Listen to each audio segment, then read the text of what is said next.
If you see the question, you are only asked to find wavelengths in the visible region. So therefore, you can just conclude here by calculating visible region. Of course, lambda 4 also you can do the same things. That is, n equal to 4 3 you can put, then this will become 7. So 26,600 into 10 power minus 10 divided by 2 into 3 plus 1, that is becomes 7. So when it becomes 7, the expression lambda 4 will be 26,600 into 10 power minus 7 by 7. So that will be 3800 into 10 power minus 10. So this becomes ultraviolet region. So you have infrared region, visible region, ultraviolet region is coming. That means all wavelengths are getting reflected. So at wavelength 5320, the visible regions are reflected. So that is the answer to this question. Clear? This question is being asked many times. Let us look at another question. In a Newton's rings experiment, the diameter of the eighth ring was 0.35 centimeters and the diameter of the 18th ring was 0.65 centimeters.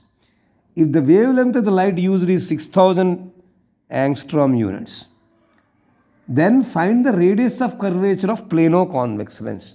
That means this time we were asked to find capital R, radius of curvature. So let us see what is given. These are the things that are given. Diameters are given. If the diameter is taken as alphabet D, then you have diameter of 18th ring, that is D18, given as 0.65 centimeters. And the diameter of 8th ring, D8, is given as 0.35 centimeters. And the wavelength of the light, that is 6000 angstrom units, that is lambda is given. So we will use this formula.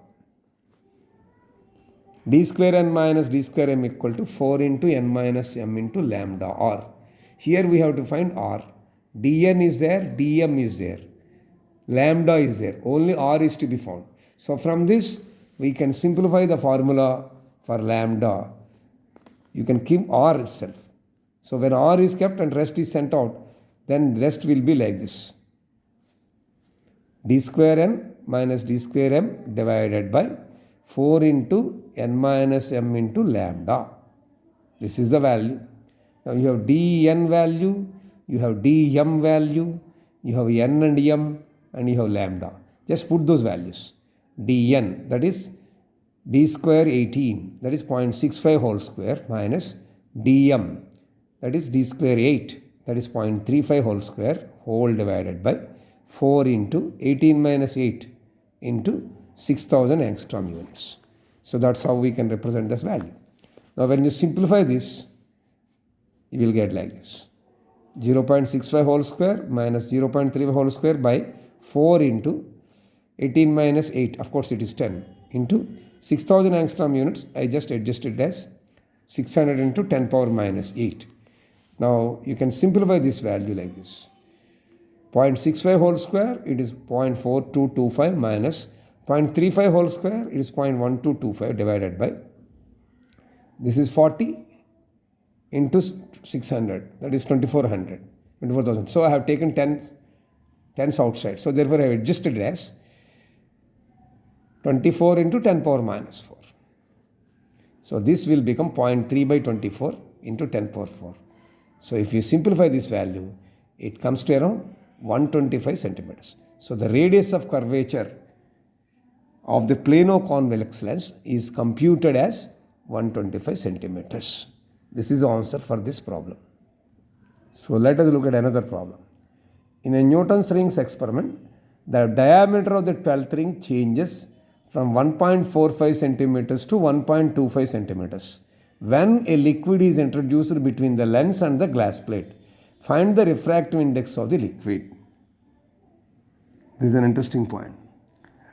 What is given? Diameter of the 12th ring is given. Before putting into liquid, where is the entire apparatus? It is in the air medium. So D12 is given. D12 has got two values, if you observe. Changes from 1.45 to 1.25. It is a denser medium. Liquid is a denser medium. Air is the rarer medium. So therefore D12 value is 1.5 when it is in air. When it is in liquid, D-12, you can say, its value is 1.25 centimeters. So accordingly we will note down. So diameter of the 12th ring. Diameter let it be D, because only one ring is taken here. So therefore in air medium D12 is 1.45. The same thing when it is kept in liquid medium, it is D12, D-12. It is not double dash, it is D-12. Okay.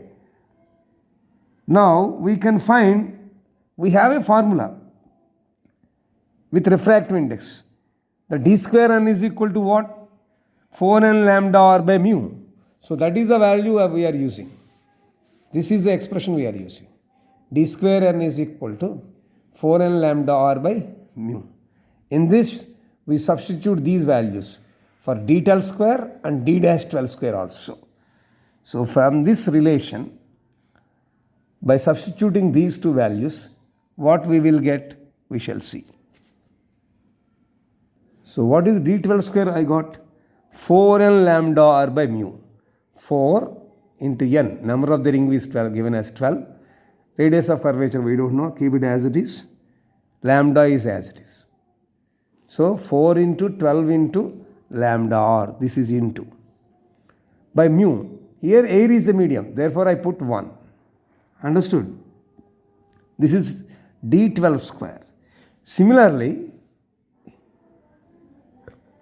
if you try for d12 dash, d dash 12 whole square, so that will be, that is in the liquid, 4 into 12 into lambda r by mu. This is what we have to find.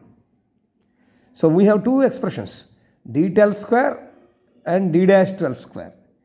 So we want to, we don't know lambda and r. So these two can be somehow eliminated if you divide one by other.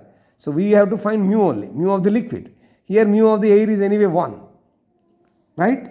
So from these two relations, we can calculate mu by dividing this equation by this equation. So therefore, we can say that mu is equal to lambda r will go, 12 also will go, 4 also will go. Understood? So therefore, you will have only 1.45 whole square by 1.25 whole square. Now if you simplify this, this will be 1.45 whole square is 2.1025. Similarly, 1.25 whole square will be 1.5625. So when you complete this simplification, it comes to around 1.3456. It's a ratio, therefore it doesn't have any units. Therefore, the refractive index of the liquid is found to be 1.3456.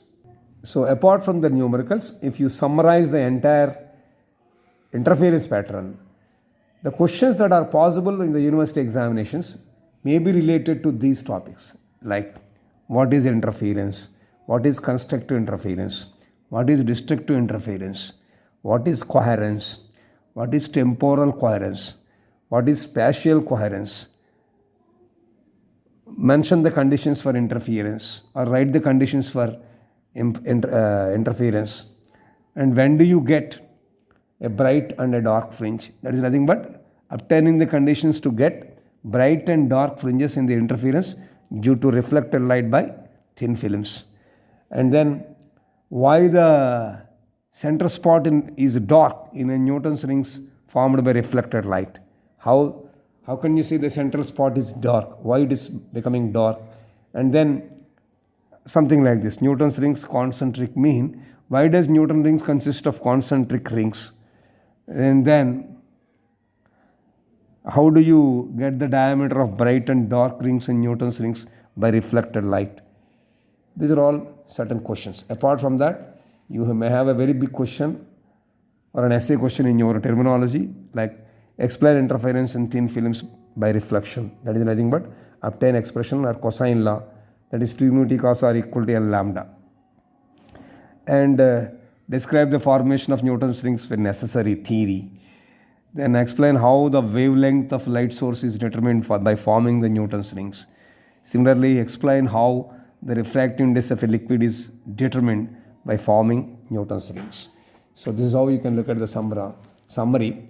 So based on this, various questions, both short answer as well as long answer, that can come from interference. So you need to practice the numericals as well as go through the concepts that are explained in the previous videos to get answers for all these questions. All the best.